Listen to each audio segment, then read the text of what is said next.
Oke, sekarang kita masuk ke metode dan strategi. Sebelumnya di step 1, kita sudah menyepakati target hasil akhir atau program outcome. Target hasil akhir ini sangat penting karena keseluruhan program intervensi dirancang untuk mencapai target hasil akhir ini. Nah, di step 2, kita dapat perubahan-perubahan spesifik yang perlu dimunculkan di komunitas agar target hasil akhir kita bisa tercapai. Jadi kalau step 1 itu menetapkan semacam visi, step 2 ini lebih seperti menetapkan misi. Nah, step 3 yang kali ini akan kita bahas adalah tentang menentukan strategi intervensi apa yang pas. Strategi apa yang akan efektif agar perubahan-perubahan spesifik yang dibutuhkan di komunitas untuk mencapai target hasil akhir itu bisa muncul. Jadi step 3 ini adalah tentang menentukan strategi intervensi yang tepat. Tapi strategi intervensi itu sebaiknya tidak muncul begitu saja. Strategi intervensi sebaiknya diturunkan dari metode. Jadi, sebelum menyusun strategi, sebaiknya kita tentukan dulu metode yang secara teori bisa efektif menghasilkan perubahan spesifik yang kita harapkan. Baru setelah itu, strateginya kita turunkan dari metode. Nah, strategi dan metode itu berbeda. Metode teoritis itu cara intervensi yang direkomendasikan oleh teori-teori perilaku, modeling misalnya. Modeling itu adalah metode intervensi yang direkomendasikan oleh teori belajar sosial dari Bandura. Biasanya untuk meningkatkan self-efficacy. Atau reinforcement misalnya. Reinforcement itu adalah metode intervensi yang direkomendasikan oleh teori perilaku dari Skinner. Biasanya untuk meningkatkan frekuensi kemunculan perilaku. Itu metode teoritis. Strategi praktis beda lagi.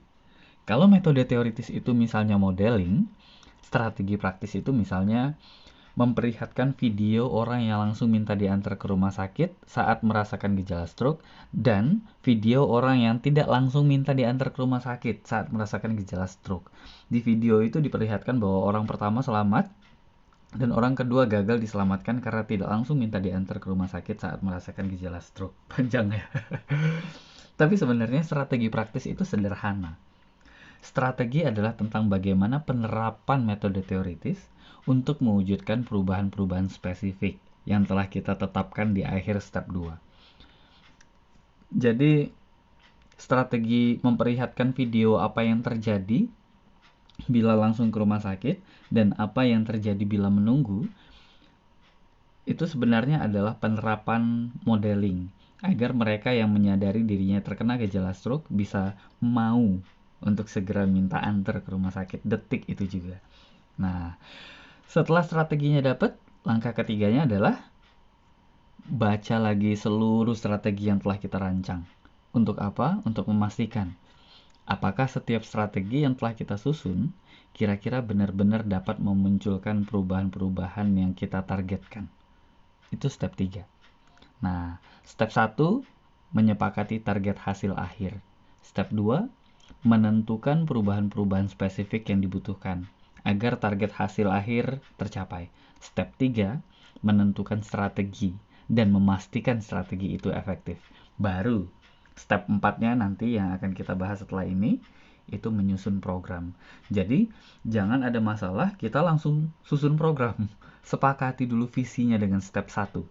Identifikasi misi yang dibutuhkan dengan step 2. Rancang strategi-strategi yang efektif dengan step 3. Baru nanti step 4-nya kita susun jadi program. Kalau tidak sistematis begini, nanti bisa cuma heboh bikin programnya aja. Tapi pengennya apa, hasilnya beda.